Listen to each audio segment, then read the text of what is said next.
एक व्यक्ति ऑफिस में देर रात तक काम करने के बाद थका हारा घर पहुंचा। दरवाजा खोलते ही उसने देखा कि उसका 5 वर्षीय बेटा सोने की बजाय उसका इंतजार कर रहा है। अंदर घुसते ही बेटे ने पूछा, पापा, क्या मैं आपसे एक क्वेश्चन पूछ सकता हूँ? हाँ पूछो, क्या पूछना है? पिता ने कहा। बेटा, पापा, आप 1 घंटे में कितना कमा लेते हैं? इससे तुम्हारा क्या लेना देना? तुम ऐसे बेकार के सवाल क्यों कर रहे हो? पिता ने झुंझलाते हुए उत्तर दिया, बेटा, मैं बस यूं ही जानना चाहता हूँ। प्लीज बताइए कि आप 1 घंटे में कितना कमाते हैं। पिता ने गुस्से से उसकी तरफ देखते हुए कहा, 100 रुपये।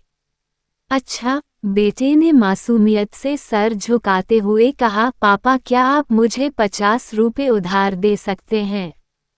इतना सुनते ही वह व्यक्ति आग बबूला हो उठा, तो तुम इसीलिए ये फालतू का सवाल कर रहे थे ताकि मुझसे पैसे लेकर तुम कोई बेकार का खिलौना या उटपटांग चीज खरीद सको।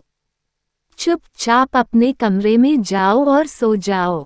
सोचो तुम कितने सेल्फिश हो। मैं दिन रात मेहनत करके पैसे कमाता हूँ और तुम उसे बेकार की चीजों में बर्बाद करना चाहते हो।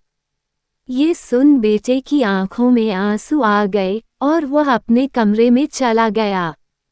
व्यक्ति अभी भी गुस्से में था और सोच रहा था कि आखिर उसके बेटे की ऐसा करने की हिम्मत कैसे हुई, पर 1 आध घंटा बीतने के बाद वह थोड़ा शांत हुआ और सोचने लगा कि हो सकता है कि उसके बेटे ने सच में किसी ज़रूरी काम के लिए पैसे मांगे हों, क्योंकि आज से पहले उसने कभी इस तरह से पैसे नहीं मांगे थे। फिर वह उठकर बेटे के कमरे में गया और बोला, क्या तुम सो रहे हो? नहीं, जवाब आया। मैं सोच रहा था कि शायद मैंने बेकार में ही तुम्हें डांट दिया।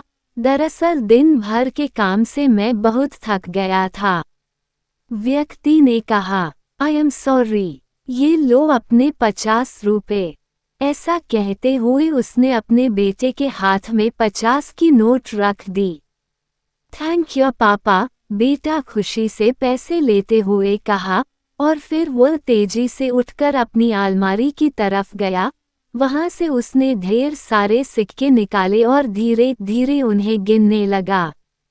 ये देख व्यक्ति फिर से क्रोधित होने लगा, जब तुम्हारे पास पहले से ही पैसे थे तो तुमने मुझसे और पैसे क्यों मांगे? क्योंकि मेरे पास पैसे कम थे, पर अब पूरे हैं, बेटे ने कहा। पापा, अब मेरे पास 100 रुपये हैं। क्या मैं आपका 1 घंटा खरीद सकता हूँ? प्लीज़ आप ये पैसे ले लीजिए और कल घर जल्दी आ जाइए। मैं आपके साथ बैठकर खाना खाना चाहता हूँ। दोस्तों, इस तेज रफ्तार जीवन में हम कई बार खुद को इतना बिजी कर लेते हैं कि उन लोगों के लिए ही समय नहीं निकाल पाते जो हमारे जीवन में सबसे ज़्यादा इम्पोर्टेंस रखते हैं।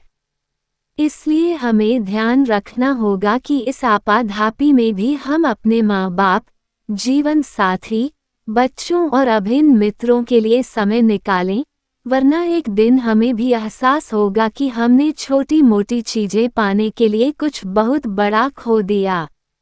ये कहानी अंतिम तक देखने के लिए आपको धन्यवाद। अगर यह कहानी आपको अच्छी लगी तो इस चैनल को लाइक, सब्सक्राइब एवं शेयर करें। यदि यह वीडियो फेसबुक पेज पर देख रहे हैं तो पेज को भी फॉलो करें। मिलते हैं ऐसे ही रोचकदार प्रेरणादायक कहानियों के साथ अगले वीडियो में। प्लीज़ लाइक, सब्सक्राइब और शेयर।